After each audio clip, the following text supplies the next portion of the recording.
Ayah pergi tidur tepat setelah makan malam, karena dia memiliki shift pagi. Dalam diam mengerjakan kerajinan di meja makan adalah cara sempurna untuk menghabiskan waktu sampai waktu tidur kami sendiri tanpa mengganggu tidurnya. Begitu dia berada di kamar tidur, aku berbicara dengan Tuli dan ibu tentang kerajinannya. Hiasan rambut Freida sangat populer sehingga banyak orang bertanya di mana mereka bisa membelinya, jadi Beno bertanya apakah aku bisa memulai kerajinan musim dingin lebih awal. Dia ingin banyak jepit rambut seperti yang kita buat untuk Tuli. Tapi sayang, ibu dan Tuli saling lirik dan menatapku dengan ekspresi ragu. Terlihat jelas bahwa meskipun mereka dapat membantu, mereka tidak ingin mulai melakukan pekerjaan tambahan pada waktu yang sudah sibuk. Itu sudah aku perkirakan, jadi aku mengambil dua tembaga tengah dari tas jinjingku sebagai bukti dan mendentingkannya ke atas meja. Aku minta dibayar dulu untuk yang pertama. Beno akan membayar sebanyak ini per bagian bunga.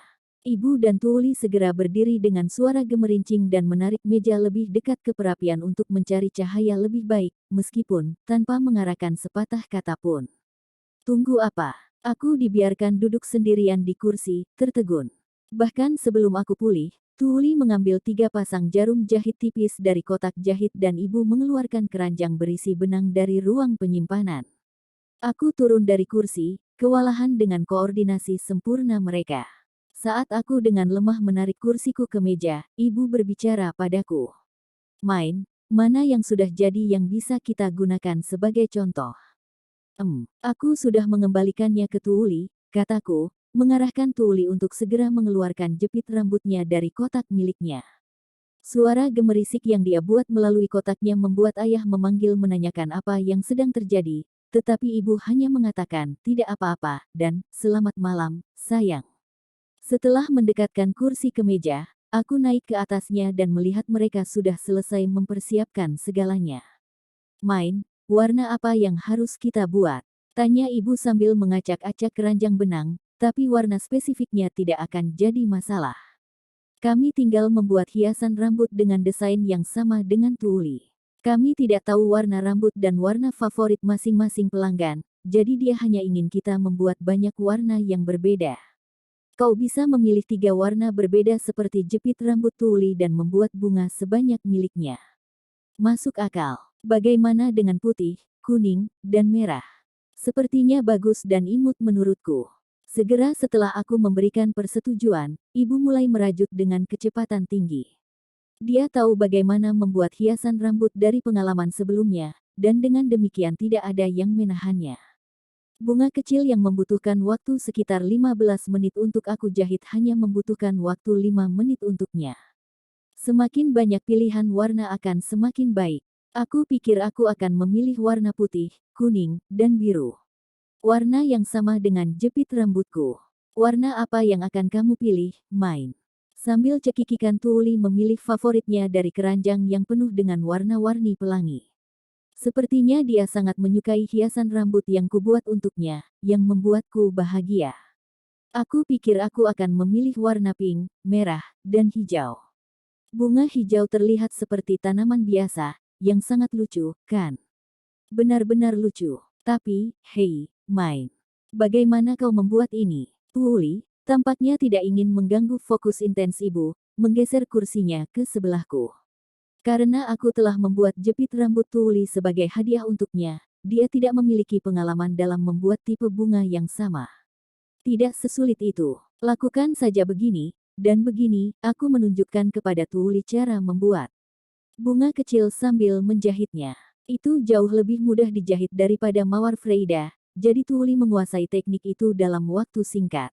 Baik, terima kasih. Tuli menggeser kursinya kembali ke posisi semula dan mulai menjahit dengan tenang. Kami terus bekerja untuk sementara waktu. Setelah menyelesaikan bunga ketigaku, aku melihat ke atas dan melihat perbedaan besar antara berapa banyak yang telah aku buat dan berapa banyak yang ada di atas meja. Ibu sudah menyelesaikan cukup banyak bunga kecil untuk membuat seluruh hiasan, dan Tuli memiliki 6 bunga kecil di depannya. Wow, inilah 2 wanita anggun menjahit untukmu. Baik ibu dan Tuli menjahit jauh lebih cepat daripada aku, itu menggelikan. Mereka menyelesaikan bunga dalam sekejap. Bahkan sejarahku membuat seni dan kerajinan aneh tidak banyak membantuku dibandingkan dengan kecepatan dan keindahan bunga mereka. Aku kembali bekerja, memutuskan untuk meluangkan waktu sehingga, paling tidak, jepit rambutku tidak akan terlihat lebih buruk daripada jepit rambut mereka jika dibandingkan. Kerajinan musim dingin biasanya adalah sesuatu yang kau lakukan untuk melewatkan waktu yang membosankan dan menjemukan ketika kau terjebak di dalam rumah selama musim dingin, yang berarti itu biasanya melibatkan banyak obrolan santai. Tapi saat ini kami berkerumun di sekeliling meja gelap larut malam, bekerja semata-mata demi meraup keuntungan. Beberapa saat kami berbicara dan kami semua fokus sepenuhnya pada pekerjaan kami. Semuanya selesai. Apalagi sekarang. Kepala Tuuli terangkat, ekspresinya berbinar gembira. Di depannya ada 12 bunga, masing-masing 4 warna. Banyak untuk karangan bunga yang bagus. Kamu cepat, Tuuli. Aku terkesan, sekarang kita hanya menjahitnya menjadi potongan-potongan kain, dan, kain. Aku lupa memasukkannya ke dalam anggaran. Untuk kerajinan seperti ini, keluarga sudah biasa membeli bahan sendiri, jadi kita bisa menggunakan apa yang sudah kita miliki, kata ibu yang sudah mulai menjahit bunganya ke secarik kain untuk melengkapi jepit rambut. Aku akan meminta Beno untuk membayarnya atau meminta kain padanya. Kamu tidak perlu sejauh itu, dia sudah membayar kita masing-masing 2 tembaga tengah.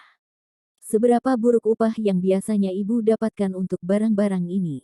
Saat aku memutuskan untuk meminta Beno menghitung ulang anggaran kami dengan kain dalam pikiran sebelum kami mulai nyata, Tuuli pergi ke ruang penyimpanan dan mengambil secarik kain. Ikuti saja ibu dan jahit bunga-bunga di atas kain, pastikan untuk tidak mengikat terlalu banyak warna yang sama di satu tempat. Jika kau menjahit bunga sehingga kain di bawahnya terhalang dari pandangan, itu akan terlihat seperti karangan bunga kecil. Dimengerti. Setelah Tuuli menyelesaikan jepit rambut yang dia mulai, kami menyebutnya malam. Pada akhirnya aku sendiri hanya berhasil menyelesaikan setengah, tapi Tuuli berhasil menyelesaikan 1 dan ibu menyelesaikan 80% dari yang kedua. Oke, ini upahmu. Iya, aku memberi mereka masing-masing 2 tembaga tengah dan menempatkan jepit rambut mereka yang sudah jadi ke dalam kotak. Well, gadis-gadis manis, segera ke tempat tidur. Aku akan bergabung dengan kalian setelah menyelesaikan apa yang telah kumulai. Ibu menunjuk ke jepit rambut yang sudah selesai 80% dan tersenyum resah. Itu tidak akan memakan waktu lama mengingat seberapa cepat dia bekerja. Tuuli dan aku ke kamar tidur, memastikan agar tidak membangunkan ayah. Dan mengapa ada 2 jepit rambut yang sudah jadi di atas meja saat aku bangun? Apakah kau begadang, ibu? Tuuli marah karena dia juga ingin tetap bekerja. Tidak adil, Bu. Kenapa hanya kamu yang bekerja sampai malam? Maafkan aku sayang. Aku akan lebih berhati-hati lain kali. Sekarang, kamu akan terlambat bekerja. Ibu meminta maaf pada Tuuli, yang menggembungkan pipinya, dan mendorongnya untuk bekerja. Tuuli membalas, aku akan membuat banyak saat aku pulang. Dan berlari keluar. Setelah melihatnya pergi, aku mengambil 2 jepit rambut ibu dan meletakkan 4 tembaga tengah di atas meja di tempat mereka. Aku akan membayarmu sekarang sebelum kamu pergi bekerja, ibu, jadi aku tidak akan lupa. Juga, aku akan pergi ke tempat Beno hari ini. Jika aku tidak sepenuhnya menyelesaikan hiasan menggunakan pin buatan Lutz dan dibayar, aku tidak akan dapat membayar kalian berdua untuk jepit rambut berikutnya. Baik, hati-hati, sayang, dan sampaikan salamku untuk Beno. Saat ibu memasukkan tembaga tengah ke dalam tasnya, senyumnya memberitahuku bahwa dia berencana untuk bekerja sama kerasnya malam ini. Pintu tertutup dan aku mendengar suara kunci diputar. Aku terus melambai sambil tersenyum sampai aku tidak bisa mendengar langkah kaki lagi, lalu menghela nafas. Ini tidak baik. Kekuatan uang terlalu kuat. Aku tidak menyangka mereka akan secepat ini. Terlebih, aku tidak menyangka ibu akan begadang semalaman. Jika aku tidak menjual hiasan rambut yang sudah jadi dan menyimpan uang tunai sekarang, aku mungkin akan kehabisan koin malam ini. Yah, mengupas kayu trombe adalah rencana pertama hari ini.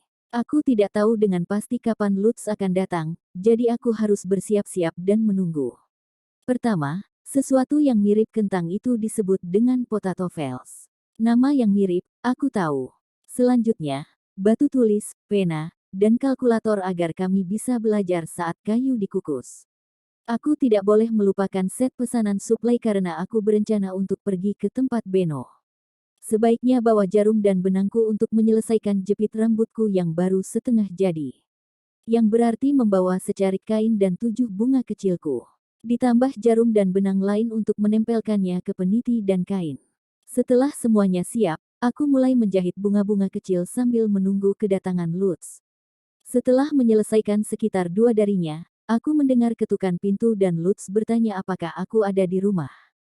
Pagi, Lutz. Jadi, tentang pin. Apa kau sudah selesai membuatnya? Ya, aku punya 5. Bagaimana? Bawa semuanya. Aku bawa jarum dan benang, karena aku harus menyelesaikan hiasan rambut saat air dipanaskan agar aku bisa menjualnya kepada Beno. Kami sudah selesai membuat 4 tadi malam, kataku, yang membuat mata Lutz terbuka. Tunggu apa? Itu terlalu cepat. Bukankah kamu bilang membuat bunga itu sangat sulit dan memakan banyak waktu? Yah, bahkan aku tidak menyangka mereka akan bekerja secepat ini. Sejujurnya aku agak panik. Baiklah, kau hanya perlu mendapatkan pin, kan? Ada yang lain. Iya, ada satu hal yang tidak bisa aku biarkan Lutz lewatkan hari ini, apapun yang terjadi. Bagaimana dengan menteganya? Apakah kamu sudah menyiapkannya? Kupikir aku hanya salah dengar, aku akan mengambilnya. Kunci pintunya dan aku akan menemuimu di bawah. Sepertinya dia tidak membawa mentega. Hampir saja, aku hampir melewatkan makan kentang yang ideal. Aku melihat Lutz pergi ketika dia menuruni tangga, lalu mengambil barang-barang aku dan pergi keluar. Dingin sekali. Gudang penyimpanan kami sangat dingin, sehingga berada di luar terasa lebih hangat berkat sinar matahari. Tidak ada tempat untuk menyalakan api di dalam gedung, jadi kami membuat rencana untuk merebus kayu trombe di depannya. Kami menyimpan barang-barang kami di dalam gudang dan pergi keluar. Lutz menumpuk batu di samping satu sama lain untuk menyiapkan tungku untuk kuali, dan aku menaruh kayu trombe ke dalam alat kukus. Itu terisi dalam waktu singkat. Lutz, kurasa kita perlu lapisan lain untuk alat kukusnya. Tunggu sebentar. Dulu kami tidak perlu mengukus terlalu banyak kayu sekaligus, tapi kali ini kami harus segera mengukus semua bahan yang ada. Kami sebelumnya telah mempersiapkan untuk mengukus 2 lapisan sekaligus, jadi Lutz mengeluarkan alat kukus lainnya dari gudang penyimpanan. Haruskah aku pergi ke depan dan meletakkan kuali di atas batu? Aku akan segera selesai menata kayu. Aku selesai meletakkan kayu trombe dalam alat kukus sementara Lutz mengunci kuali. Aku kemudian menggunakan pisau untuk membuat salib ke dalam kentang yang aku bawa sehingga itu akan matang dengan lebih baik dan meletakkannya di dalam alat kukus sebelum meletakkan bagian atasnya. 20 menit setelah mulai mengukus dan kami akan memiliki kentang mentega lezat yang siap untuk dihidangkan, potato fels mentega yang lezat. Aku mulai menjahit bunga saat api menjilat kuali dari bawah. Butuh waktu sekitar 15 menit untuk membuat setiap bunga. Jadi mengingat berapa lama waktu yang dibutuhkan untuk membersihkannya, itu adalah cara sempurna untuk menghabiskan waktu sambil menunggu kentang. Lutz, kamu harus membuat beberapa potongan bambu yang masih ada di gudang penyimpanan. Buat ujungnya jadi runcing. Hah? Mengapa? Apa maksudmu? Kenapa? Dengan itu kita bisa memastikan kentang mentega sudah siap. Hah? Main? Apa yang kamu lakukan? Kupikir aku harus memasaknya terlebih dahulu jika kita akan tetap menggunakan alat kukus, apa kau tidak mau? Tentu saja aku mau. Makanan yang diolesi mentega itu, kan? Begitu. Entah bagaimana, kentang mentega tidak diterjemahkan. Aku pikir ide yang sama akan ada di sini karena dunia ini telah menumis kentang goreng dengan mentega. Saat Lutz menyadari makanan ada di dalam alat kukus, dia mulai bekerja membuat tongkat bambu runcing. Hei, main. Apakah makanan diolesi mentega itu enak? Aku sangat menyukainya. Sejujurnya, kau mungkin pernah memiliki sesuatu seperti mereka sebelumnya. Butuh waktu lebih lama dari yang diperkirakan agar air dalam panci mulai mendidih, kemungkinan karena ukurannya, jadi belum sampai aku menyelesaikan 2 bunga, tampaknya waktu telah cukup banyak berlalu. Sudah waktunya memeriksa kentang. Oke, Lutz, buka tutupnya. Aku menunggu Lutz membuka tutupnya, berdiri di salah satu produk gagal Ralph karena terlalu berat dengan tongkat di tangan kanan dan sepasang sumpit di tangan kiri. Main, jangan mendekatkan wajahmu. Saat Lutz melepas tutupnya, uap putih keluar ke langit. Begitu uap panas memudar, aku membuka mata dan melihat kentang kuning mengepul di sebelah kayu trombe. Aku menusuk salah satunya dengan tongkatku. Itu meluncur masuk tanpa merusak kentang, yang merupakan pertanda baik. Aku menukar tongkat dengan sumpit dan menyiapkannya. Lutz, aku butuh piring. Kamu pikir aku punya salah satu papan datar akan baik-baik saja. Juga, siapkan mentega. Kau seharusnya melakukan semua ini daripada membuat bunga. Perhatikan prioritasmu. Kau benar sekali. Aku mengambil kentang dengan sumpit, meletakkannya di papan, dan segera meminta Lutz memasang kembali tutupnya. Aku kemudian melompat dari dudukan, membuka sayatan salib dengan pisau, dan memasukkan mentega ke dalamnya sesegera mungkin. Bau mentega yang meleleh benar-benar nikmat. Kehebohanku meningkat, tetapi Lutz merosot begitu dia melihat kentang keluar dari alat kukus. Apa, itu kan hanya kentang goreng. Kupikir ini akan menjadi resep baru yang luar biasa, main. Dia kecewa, mungkin karena sudah makan sangat banyak sebelumnya. Itu ditanam dalam jumlah besar di sekitar area ini, alhasil potato fels seringkali dihidangkan di atas piring makan. Sulit untuk tidak bosan dengannya. Aku sangat bisa memaklumi kekecewaannya, mengingat itu masih memiliki kulit mereka dan bahkan tidak siap dengan makanan. Aku tahu ada banyak resep di sekitar sini yang melibatkan makan kentang dengan mentega. Kau tidak perlu memakannya jika kau tidak mau. Aku akan makan. Aku mengabaikan cemberut Lutz dan mengupas hanya kulit bagian atas kentang sebelum membungkusnya dengan celemek sehingga aku bisa menahannya tanpa terbakar.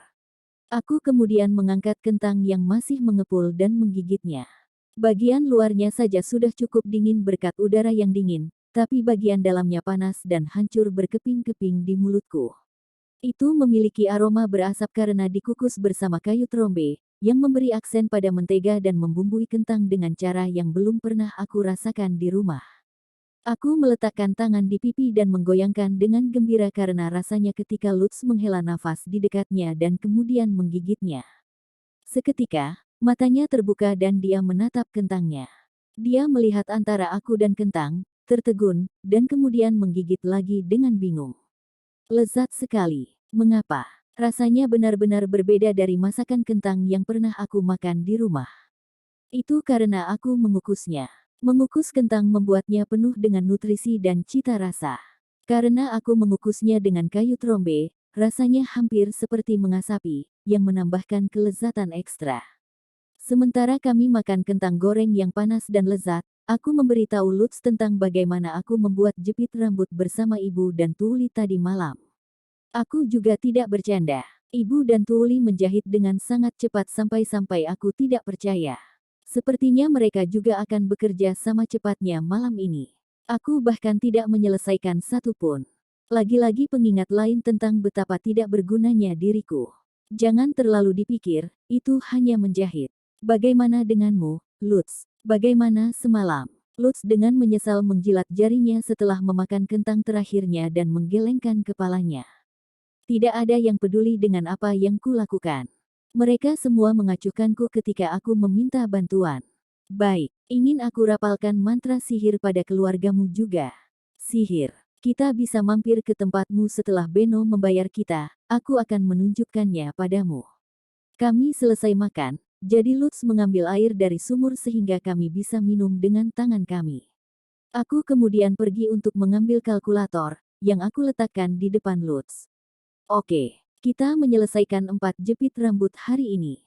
Aku meminta Beno membayarkan 1 jepit untuk kita tempo hari, jadi kita menerima bayaran untuk 3 jepit rambut hari ini, dan masing-masing seharga 11 tembaga menengah. Jadi, berapa dia akan membayar kita? Lutz memikirkan pertanyaan itu dengan serius dan mulai menggerakkan jarinya di atas kalkulator. 33 tembaga. Benar. Kerja bagus. Oke. Jadi kau perlu membuat total 20 pin. Kau kemarin sudah membuat 5. Berapa banyak lagi yang perlu kau buat? Lutz tampak bermasalah. Seperti yang diperkirakan, dia masih tidak cepat dalam mengerjakan matematika yang melibatkan banyak digit bahkan dengan kalkulator di tangan. Karena tidak bisa dengan refleks mengerjakan matematika mental 1 digit, dia harus susah payah mengerjakan setiap langkahnya memakai kalkulator. Jadi untuk saat ini aku mengesampingkan kalkulator dan sebagai gantinya menulis beberapa masalah penjumlahan dasar di papan batu. Kamu harus mempelajari hal ini terlebih dahulu. Kau mesti mengingat masalah-masalah mendasar ini sehingga kau dapat segera menjawabnya. Ketika Lutz bergumam pada dirinya sendiri, mengingat pertanyaan-pertanyaan, aku kembali bekerja menyelesaikan jepit rambut. Pada saat aku melakukannya, tengah hari telah berlalu dan kayu trombe sudah dikukus dengan baik. Lutz, ambil air lebih banyak dan mundur selangkah. Aku memakai tongkat untuk menjatuhkan kayu trombe ke dalam. Ember berisi air sepotong demi sepotong. Setelah dingin, Lutz mengeluarkannya dan meletakkannya di papan terdekat. Airnya tidak mengalir seperti di sungai, jadi air ember dengan cepat menjadi cukup hangat. Airnya jadi hangat sekarang. Tunggu sebentar. Lutz mengambil air segar dari sumur, jadi aku duduk dan mengupas kulit kayu hitam sambil menunggu. Setelah kami memiliki air baru, kami menambahkan kayu trombe. Dan begitulah siklus itu berulang. Setelah semua kayu keluar dari alat kukus, aku buru-buru mengupas semua kulit kayu hitam sebelum benar-benar dingin sementara Lutz membersihkan kuali dan alat kukus. Pekerjaan kami hari ini akan selesai setelah kami mengeringkan kulit kayu pada paku di dalam gudang penyimpanan, dan selesai. Baiklah, di sini juga. Jari-jariku masih kesemutan karena memegang kulit kayu yang panas, sehingga udara dingin terasa cukup nyaman. Aku menarik napas dalam-dalam, mengisi paru-paruku. Hah, aku tidak merasa tertekan. Aku tidak merasa gelisah tentang apapun. Yang aku rasakan hanyalah kelegaan menyelesaikan pekerjaan hari yang baik. Namun, panas yang melahap di dalam tubuhku terus mengamuk. Aku secara refleks menegang untuk mencoba dan menahan panas dalam diriku. Wah, main. Lutz, melihatku membeku, buru-buru mengguncang bahuku.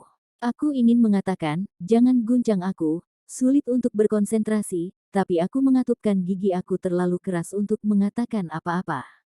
Aku mengulurkan tangan kananku untuk meraih Lutz, dan dia segera menggenggamnya dengan kedua tangannya. Apa yang sedang terjadi? Kau tiba-tiba demam. Main, apa kamu baik-baik saja? Apa kau bisa mendengarku? Aku memusatkan perhatian pada tekanan cengkeraman yang erat darinya dan menahan gelombang panas. Biasanya aku menahannya dengan membayangkan melempar jaring ke sekelilingnya dan mengisapnya ke dalam, tapi sekarang seperti menembakkan belati kecil panas untuk memotong jaring. Cepat mundur. Dari setiap serangan panas yang pernah aku alami, kali ini butuh waktu lebih lama untuk mendorong mundur panas daripada sebelumnya. Aku sangat lelah setelah panas mereda sehingga aku bahkan tidak bisa berbicara atau berdiri. Karenanya, aku terhuyung jatuh, dipegang hanya oleh Lutz, yang menahanku dengan tangan masih menggenggam tanganku. Apa? Demamnya hilang. Apa yang sedang terjadi? Hei, Main, apakah kamu baik-baik saja? Ini penelanan. Apakah kau tidak ingat apa yang Freida katakan? Aku menjawab dengan desahan berat ketika Lutz menatapku, khawatir. Tunggu sebentar. Kamu tidak terlihat sakit atau lemah sama sekali seperti biasanya saat sebelum demam. Itu terjadi tanpa ada yang tahu. Biasanya dibutuhkan beberapa emosi kuat sampai itu keluar, tetapi akhir-akhir ini terjadi setiap kali hatiku sedikit tergerak. Itu membuatku terkejut. Aku cukup terkejut untuk kata terkejut menjadi akurat, tapi Lutz masih mencengkeram tanganku dan tampak hampir menangis. Aku tidak ingin membuatnya khawatir lebih jauh dan dengan demikian memaksakan senyum lemah. Apa kita tak bisa memperbaikinya? Sekali lagi, apa kamu tidak ingat apa yang Freida katakan? Obatnya atau apapun itu benar-benar mahal. Beno mengatakan hal yang sama. Darah mengalir dari wajah Lutz saat dia memucat, dan aku melanjutkan, yah, begitulah adanya. Ayo pergi ke tempat Beno sehingga aku dapat menerima sedikit uang untuk berusaha memperbaiki itu. Aku berpikir bahwa jika panas itu semakin parah, aku mungkin takkan bisa menahannya, tapi aku tetap tersenyum. Lutz melepaskan tanganku, menggertakkan giginya, dan berbalik. Aku akan membawamu ke toko. Hanya itu yang bisa kulakukan. Apa maksudmu? Hanya itu yang bisa kamu lakukan. Kau setiap saat membantuku melakukan banyak hal. Terserah, lanjutkan saja. Desak Lutz, suaranya sedikit bergetar.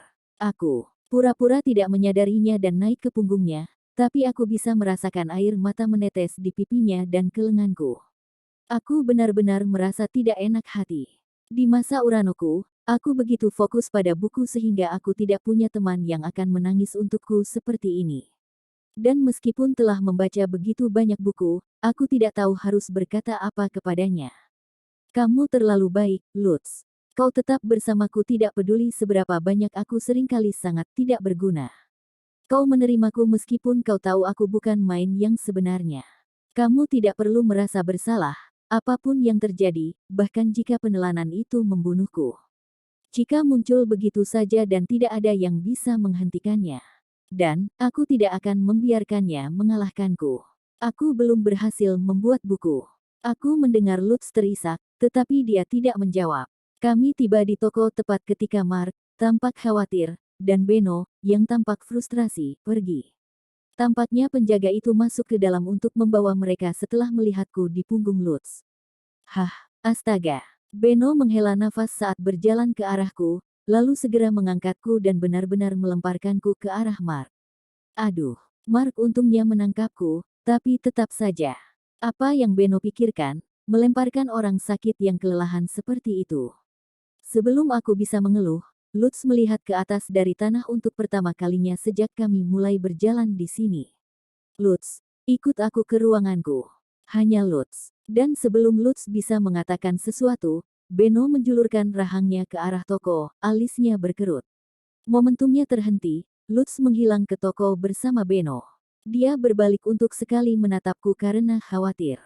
Wajahnya sembab dengan air mata dan ingus. Ah, Lutz. Lutz akan baik-baik saja. Lebih penting lagi, apa kau datang ke sini untuk mendiskusikan sesuatu? Di luar dingin, mari kita bicara di dalam. Mark, masih menggendongku, berjalan ke toko dan menyiapkan teh hangat untukku. Aku menghangatkan tangan dan tubuhku dengannya sambil mendiskusikan penjualan jepit rambut yang baru saja kami selesaikan. Oh, Lutz, apakah kau sudah selesai berbicara dengan Beno? Lihat-lihat, mereka membeli jepit rambut yang kita buat.